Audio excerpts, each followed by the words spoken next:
Hi friends, welcome back to my channel. ನಾನು ಶೋಭಾ. ನಾನಿವತ್ತು ತುಂಬಾ ರುಚಿಯಾಗಿ ಮತ್ತು ಕೆಲವೊಂದು ಇಂಗ್ರೀಡಿಯೆಂಟ್ಸ್ನ ಬಳಸಿ ತುಂಬ ರುಚಿಯಾಗಿ ಎಲೆಕೋಸಿನ ಪಲ್ಯ ಯಾವ ರೀತಿ ಮಾಡ್ಕೊಳ್ಳೋದು ಅಂತೇಳಿ ತೋರಿಸ್ಕೊಡ್ತಾ ಇದ್ದೀನಿ.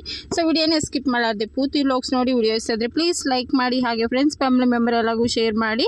ಯಾರು ಸಬ್ಸ್ಕ್ರೈಬ್ ಮಾಡ್ದಿರಾ ನೋಡ್ತಾ ಇದ್ರೆ ಎಲ್ಲರೂ ಸಬ್ಸ್ಕ್ರೈಬ್ ಮಾಡ್ಕೊಂಡು ಅಲ್ಲೇ ಆಲ್ ಅನ್ನೋ ಆಪ್ಷನ್ ಇರುತ್ತೆ, ಅದನ್ನು ಕ್ಲಿಕ್ ಮಾಡಿ. ನಾನು ಹಾಕುವಂಥ ವಿಡಿಯೋ ನಿಮಗೆ ಡೈಲಿ ನೋಟಿಫಿಕೇಶನ್ ಬರುತ್ತೆ, ಮೊದಲು ನೀವೇ ನೋಡ್ಬೋದು.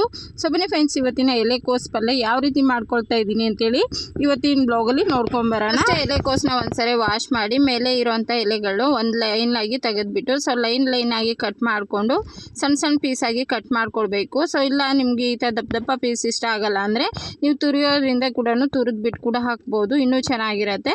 ನೋಡಿ, ಈ ಸೈಜಲ್ಲಿ ನಾನು ಈ ಥರ ಕಟ್ ಮಾಡ್ಕೊಂಡಿದ್ದೀನಿ. ಸೊ ಇದನ್ನು ಕಟ್ ಮಾಡಿ ಒಂದು ಕಡಾಯಿ ಸ್ವಲ್ಪ ಬಿಸಿ ಮಾಡೋಕೆ ಇಟ್ಟಿದ್ದೀನಿ. ಕಡಾಯಿ ಬಿಸಿ ಆದ ಕೂಡಲೇ ಒಂದು ಲೈಟಾಗಿ ಇದನ್ನು ಒಮ್ಮನೆಗೆ ಬರೋವರೆಗೂ ಸ್ವಲ್ಪ ಹುರಿಬೇಕಷ್ಟೇ, ಚೆನ್ನಾಗಿರುತ್ತೆ ಈ ರೀತಿ ಹುರಿಯೋದ್ರಿಂದ.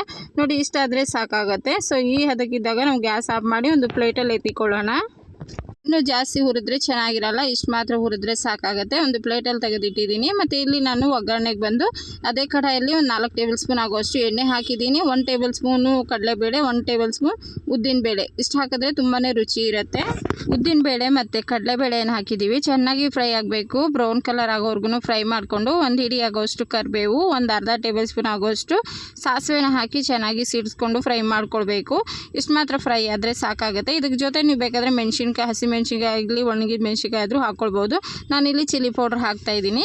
ಇವಾಗ ನಾನು 4 ಈರುಳ್ಳಿ ಮೀಡಿಯಮ್ ಸೈಜ್ದು ಈ ರೀತಿ ಸ್ವಲ್ಪ ಉದ್ದುದ್ದ ಕಟ್ ಮಾಡಿ ಹಾಕಿದ್ದೀನಿ. ಒಂದು ಹಿಡಿ ಆಗೋಷ್ಟು ಕೊತ್ತಂಬರಿ ಹಾಕಿದ್ದೀನಿ. ಇಷ್ಟನ್ನು ಹಾಕಿ ಚೆನ್ನಾಗಿ ಈರುಳ್ಳಿ ಸಾಫ್ಟಾಗಿ ಬ್ರೌನ್ ಕಲರ್ ಆಗಬೇಕು, ಅಲ್ಲಿವರೆಗೂ ಫ್ರೈ ಮಾಡಿಕೊಂಡು ಒಂದು ಫಾರಮ್ ಟೊಮೆಟೊ ನಾನಿಲ್ಲಿ ಮೀಡಿಯಮ್ ಸೈಜ್ದು 2 ತೊಗೊಂಡಿದ್ದೀನಿ. ನೀಟಾಗಿ ವಾಶ್ ಮಾಡಿಕೊಂಡು ಸಣ್ಣಗೆ ಹೆಚ್ಚಿ ಹಾಕ್ತಾಯಿದ್ದೀನಿ. ನಾವು ಬೇಕು ಅಂದರೆ ಹಾಕ್ಕೊಳ್ಬೋದು, ಇಲ್ಲ ಸ್ಕಿಪ್ ಕೂಡ ಮಾಡ್ಕೋಬೋದು.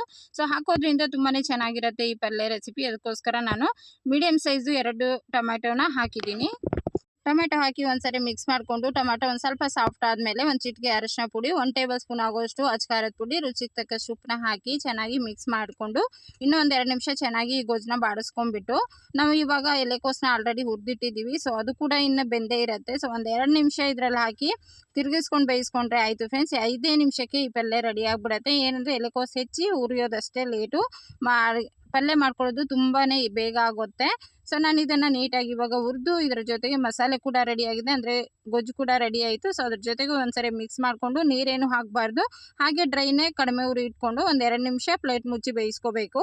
1-2 ಸರಿ ಮಧ್ಯೆ ತಿರುಗಿಸ್ಕೊಂಡು ಬೇಯಿಸ್ಕೊಳ್ಳೋದ್ರಿಂದ ಈ ಕೋಸು ಪಲ್ಯ ರೆಡಿ ಆಗುತ್ತೆ. ಸೊ ಇಷ್ಟ ಆಯ್ತಲ್ವಾ ಫ್ರೆಂಡ್ಸ್? ನೋಡಿ, ರೆಡಿ ಆಯಿತು.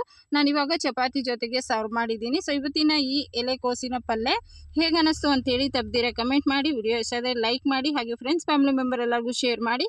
ನಾಳೆ ಇನ್ನೊಂದು ಹೊಸ ರೆಸಿಪಿಯೊಂದಿಗೆ ಮತ್ತೆ ಸಿಗ್ತೀನಿ ಫ್ರೆಂಡ್ಸ್. ಬಾಯ್.